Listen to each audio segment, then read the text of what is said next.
there. So we are ready for an exciting night of action on Saturday. As Ray mentioned, it all gets started 8 p.m. Eastern, 5 Pacific, and let's talk to the guys first who are going to kick things off. Curtis, let's start with you. 154 pounds. You've been in some wars at middleweight. You just continue to keep coming down. Why now? Why did you decide to make this move? Clashing heads. I decided I didn't want just to move down so we wouldn't have us fighting each other like we had Damien Survey did.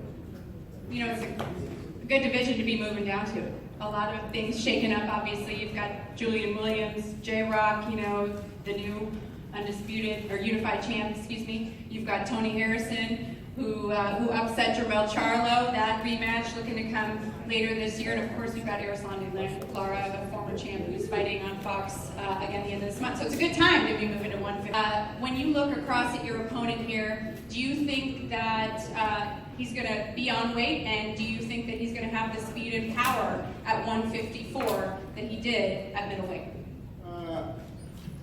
I would say it won't affect him that much because we all find out we are going through their punishment.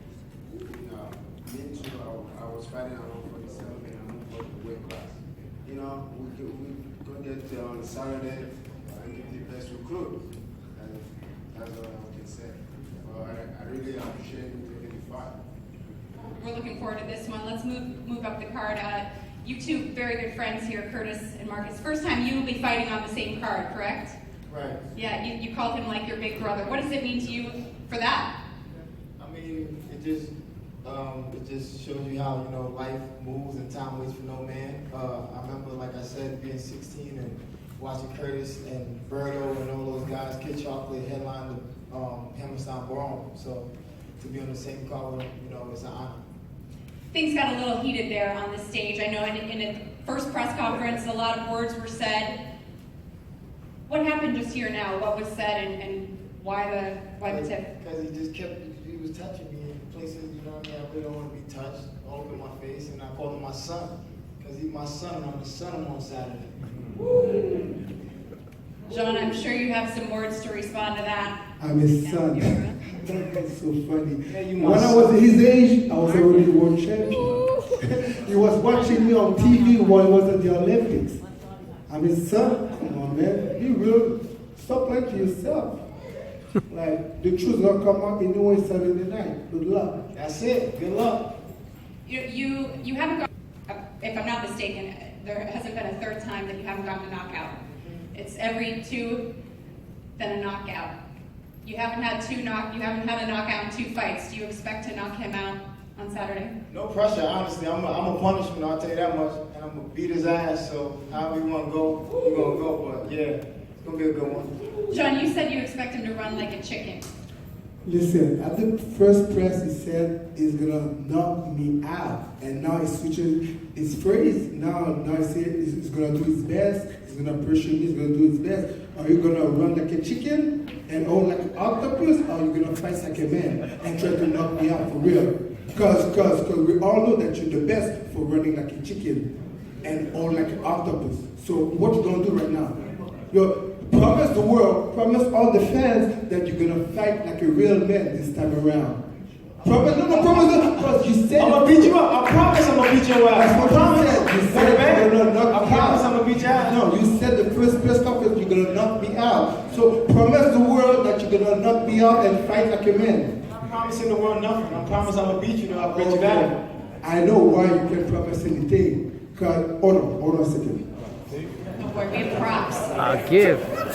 If I were this, are you gonna promise the world? If I wear this and look like a woman, are you gonna promise the world that you're gonna knock me out? Yeah, Like you sure. used to do? Yeah, sure. So let me know. Let me know. If I wear this and win, are you gonna promise the world you're gonna knock me out this time around? Right. See you I Saturday. see our heavyweights. I see you Just see you ready. Let's get to the main event. I know that this one's got fireworks behind it. That's for sure. Adam, Chris, you've been waiting patiently. Yeah, I think he's kind of hungry, so They are. we gotta make weight, so a lot of angers. You're hangry.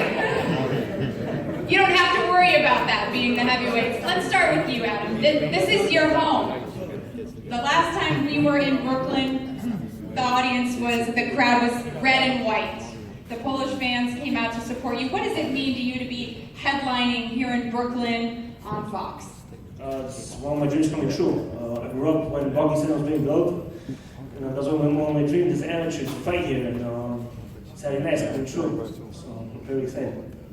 You know, Chris, we talked earlier today about your win in Dallas and how you kind of have this resurgence in your career. But you've said that if you don't win, you will retire.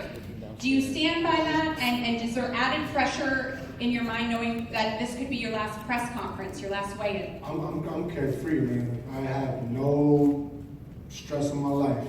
If I lose, I'm okay with walking away. But I'm not here to do that. I'm here to win. I'm here to win. You know I have a tough opponent in front of me with Adam. I know I got my work cut out for me, but the alignment will continue. You brought in Joe Goosen for this camp. Why did you make that change? What prompted you to, after all this time? Yeah, I didn't bring him in. I went to Joe Goosen. I went to him. You know, I hunted him down because I knew it was time to make a change. I knew it was time for, you know, like I said, this is my last run. I got to make it count. I can't leave not one stone unturned. And I think the best team I could have come up with was someone like Joe, because Joe makes you work. And that's what I needed. I needed to work. I needed to work on mistakes. And I believe this fight is, the winner is going to be whoever catches the first mistake. So whoever makes the mistake, they're going to lose. So I got to make sure that I keep my P's and Q's and don't let Adam catch my mistake. Adam, did you do anything differently for this camp? How was training camp for you? That was great. 12 weeks. Lifted some weights, got a little bit stronger. Sparred a lot, like I always do. These guys pushed me hard, and I can't wait to show these holders on Saturday. I mean, I'm just ready to go. You know, Chris has fought for the title 3 times.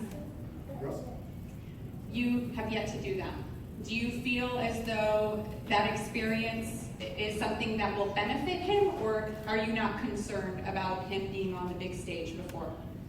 This is like a new experience for me because I'm the headliner, so it's a lot more media stuff, which is great.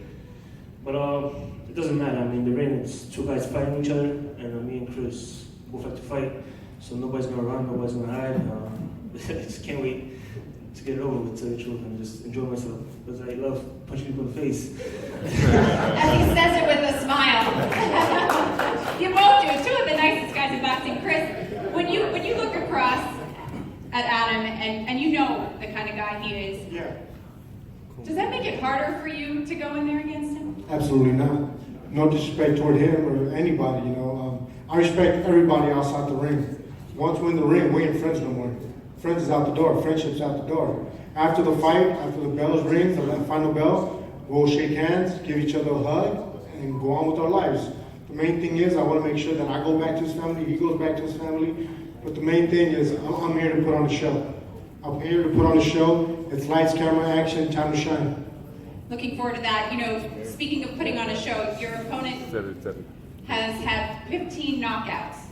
When you watch his fights, what stands out to you? Violent puncher. He just keeps coming, and his smile. Honestly, I love that. That's one of the reasons I actually am a fan of him. You know, but at the end of the day, it all comes out the door, and I think I'm gonna put a frown in his face that night. Chris has been in a lot of wars. I'll ask you the same question. When you look across at him and you've studied the tape on him, as I know you have, what do you see? A warrior. I remember watching with an amateur coming up. You know, when Chris fought, it was a good fight. Sometimes knock you out. But that definitely seems to wear and tear in your body. So we're going to see how much he has left in the gas tank. But I'm testing.